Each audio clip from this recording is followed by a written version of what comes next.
Greetings, free thinkers. Welcome to the Hoggcast. How are you doing today? I hope you're doing fine. I certainly am. Okay, what do we have for you on today's episode? We have for you 3 clips to watch, relatively short clips, but they're important, and it is in regards to Joe Biden, his administration, and their stance on China. Now, Joe Biden over the last few days has been waxing lyrical about China and the stance on China. And they've had a new year there in China, the Lunar New Year in China. So Joe Biden was sending a congratulatory message to China. So we've got these clips to watch. And after we've watched them, I will react to them and make some good points that I think need making in regards to Joe Biden. The Democrats in general, to be fair, and how their cozy relationship with China puts them at odds not only with the Republicans, of course, but the majority of Americans who are deeply concerned about intellectual property theft, jobs going overseas. I just watched a documentary earlier about the city, Gary. It's a city in Indiana called Gary, Indiana. It is a city where all the steel jobs, production jobs, factory jobs went overseas to places like China, and Gary became a crime-ridden ghost town. And this has happened in many different towns. Detroit's another one. This has to stop. This is why people in places like Detroit, Michigan, Gary, Indiana voted for Donald Trump, because they want to bring the jobs back. But I digress. So let's get into these clips. But if you haven't yet, please like, subscribe to the channel, hit the notification bell, put notifications on for all. Share this around on social media. Your social media profiles only takes a few seconds. There's a share button down there. I really need your help now more than ever, because the Hoggcast is currently outside of the YouTube partner program. We were demonetized. So I need your help to grow from here on out. Okay, let's go. Okay, so this is Joe and Jill Biden's speech, in which they are giving it on the government account, the United States government account on Twitter, in which they say it's a Happy New Lunar Year in the year of the ox. They specifically say that. Wish a happy Lunar New Year to everyone who celebrates. This is a time of renewal, a chance to celebrate. Remember the joys and sorrows of the path that brought us here, and imagine the possibilities of all that lies ahead of us. Like paper lanterns, we let our hope light the way forward. For so many Americans, we've never needed a new beginning more. Amid the pain of this pandemic, the loss of life and livelihoods, we've seen another tragedy: racism, harassment, hate crimes against Asian American Pacific Islanders. It's simply wrong. It's a stain on our national character. Every person, no matter their race, background, religion, or language they speak, deserves to be treated with dignity and with respect. Does that include the people that look like me? Because I don't think it does, according to you and yours. As far as I'm aware, and I keep up to date with current affairs, I've built this commentary channel, so I don't only observe mainstream media, because I do that to get material for this channel, but also I observe counterculture, I observe independent media and commentary, and I haven't seen any attacks on Pacific Islanders or Chinese people or Oriental people. I haven't seen any hate crimes being levelled at them. Show me. If they've happened, I'll condemn them. Show me them. But I don't see them. What I do see is crimes of that nature being committed on a large scale against people that look like me. You just gotta look, even on social media, the hate that is directed at conservatives, at white men, at straight white men, people that look like me, people that are me. It's given a free pass, and it just blossoms in places where it shouldn't. But I digress. Let's continue. That's why I signed an executive order condemning racism and xenophobia against Asian Americans and Pacific Islanders, and directing the federal government to advance racial equity in all that we do. Our diversity has always been our strength, and I promise you, our administration will be guided by that truth. The Year of the Ox reminds us of our resilience and perseverance. We've seen it again and again from the Asian American and Pacific Islander community. The courage of all frontline workers who have risked their health to keep us safe. The kindness of those who have given their time and talents to help their neighbors in need. There's hard work ahead, but we have always been stronger than the challenges we face. And together, we will make this year brighter and more beautiful with every passing day. We're going to get through this together. And in this season of renewal, may we all find strength and joy in one another, in our families and in our communities. And from our family to yours, we wish you happiness, health, and prosperity. As they destroy your jobs, your quality of life, and remove your civil liberties, you're not even allowed the dignity of your own home anymore. You're not even allowed the First Amendment anymore. Free speech, the right to peaceably assemble, unless, of course, you're BLM or Antifa, then the rules don't apply to you. They're coming for the Second Amendment. They want that gone. So you can't even defend yourself in your own home. You have to ask yourself, why would people want a system where you cannot defend yourself? Why is a government trying to disarm its own people? These are questions you'd think that the media would ask. They don't. They fully support it. That's the definition of the party line. That's the definition of the Politburo.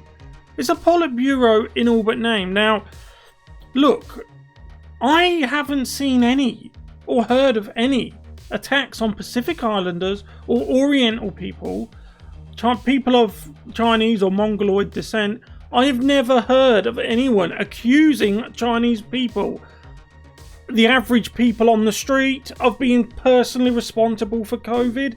Nobody does that. Nobody in their right mind blames them. The people who cook us egg fried rice and chicken chow mein, nobody points the finger at them and says, it's your fault. COVID is here, there, everywhere, all over the world. Nobody does that. It's just a manufactured outrage.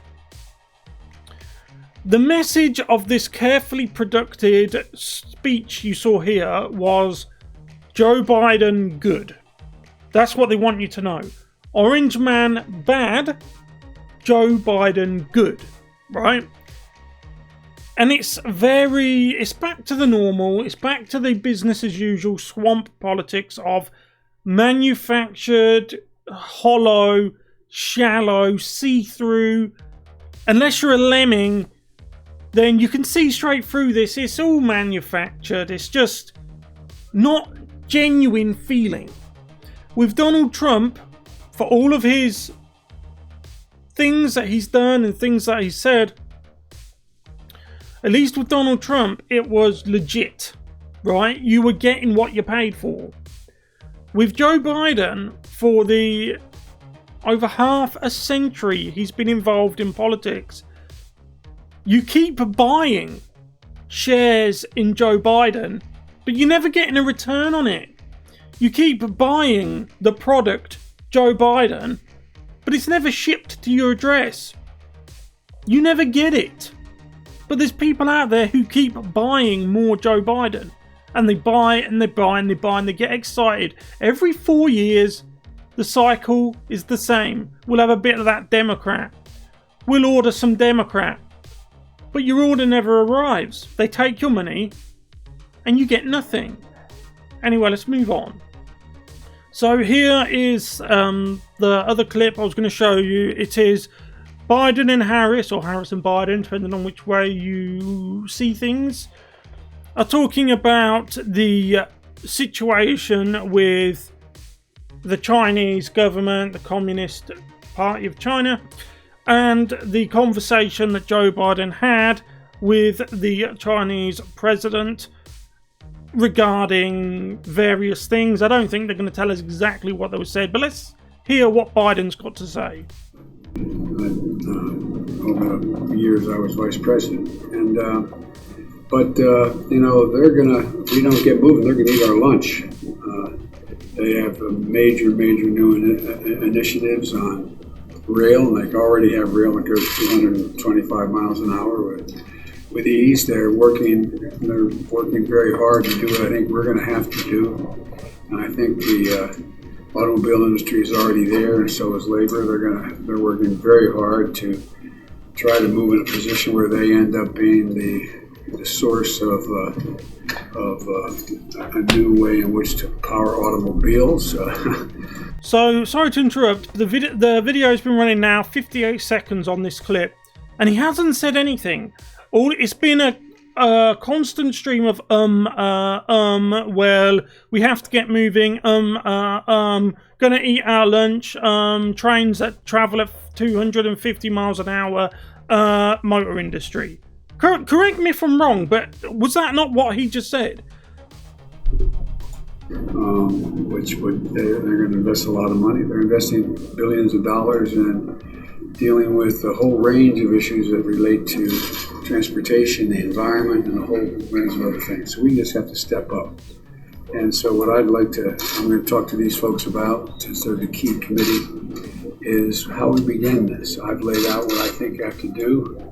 We should be doing. They have a plan as well within their jurisdiction, but they're also very, very competent senators who know a lot more than beyond their jurisdiction about it. Pure gobbledygook. It's been running 132 seconds now, a minute and a half. Gobbledygook. Well, 92 seconds, 93 seconds. Been running for 1 minute 30 for the leftists who like to pick that on the little things. You know, they just wait in the wings for the tiniest of mistakes. 1 minute, 32 seconds. Okay. So, he's just talking rubbish. I'll tell you what this is. This is smoke and mirrors. This is, don't look over there at all the things that are important to you. Look over there instead at fast-moving trains. Woo! The environment, we're going to make a train that goes faster than the Chinese. Our trains can go faster than yours. And all this stuff. That isn't what the American people care about. Let the Chinese have their 250 mile an hour train. Fine, great, they've made the world's fastest train. Brilliant, we got the space shuttle, right? But what the American people want are their damn freedoms back. America was at its best in the American Pie, WWE or WWF then, Attitude Era, kind of the days of 1998 to the year 2002. Do you remember those days? Do you remember 1999? The year 2000? The promise, the optimism we had then. Whether you were left wing or right wing, that didn't really matter too much then. Because politics was just politics. Politics hadn't seeped into every crevice of public life and private life as well, like it has now. So, even though left and right existed, they were both dialed down. Now, it's gone out of control, especially the left wing. They've just gone on an unhinged expansion, and left and right have moved further and further apart. But I'm digressing. The point I'm making is Americans want that life back. They don't want trains that can go an extra 2 miles per hour faster than the Chinese bullet trains. Give them their factories back, which is what Donald Trump was doing. He'd done that for 4 years, and it really, really pissed off big industry, because their shtick was all about taking jobs out of America, sending them to China, and then turning American towns into Gary, Indiana. I'm sure I mentioned that to you earlier, didn't I? The towns like Detroit, Michigan, and Gary in Indiana. These towns, former steel, former production places, where the jobs were all sent overseas, or they were outcompeted by China, because when they pleaded to the US government, which of course was in the pocket of China to a greater or lesser extent, depending on who was in office at the time, it fell on deaf ears. So the plants shut down, the factories shut down, the production lines shut down, and then 2 months later, they're up and running in China. This man cannot challenge China in the way the American people want him to. Okay, so instead, he's blowing smoke up your rear ends about 250 mile an hour bullet trains and transportation. He's going to beat China at the transportation game. Let's get a train that can go faster than the Chinese. Wow, that's going to really help Americans out, isn't it? That's really going to bring back that American way of life we all envied. All over the world we envied it. You had it and you threw it away. Or you got it took off you, depending on what your point of view is. But I'll leave it there. Let me know what you think of Joe Biden's Lunar New Year speech, about the manufactured and phony nature of it. Let me know what you think about US and China relations moving forwards. I'd love to hear your opinions on both and anything in general. If you haven't yet, please like this video if you found it interesting. Subscribe to the channel, hit the notification bell, put on all notifications. It will just help you to find the channel easier. And share this channel around, or this video around, on social media. It would really help me out and this little channel of ours, this little community of ours, to grow. Thank you very much. I'll see you in the next one. Goodbye.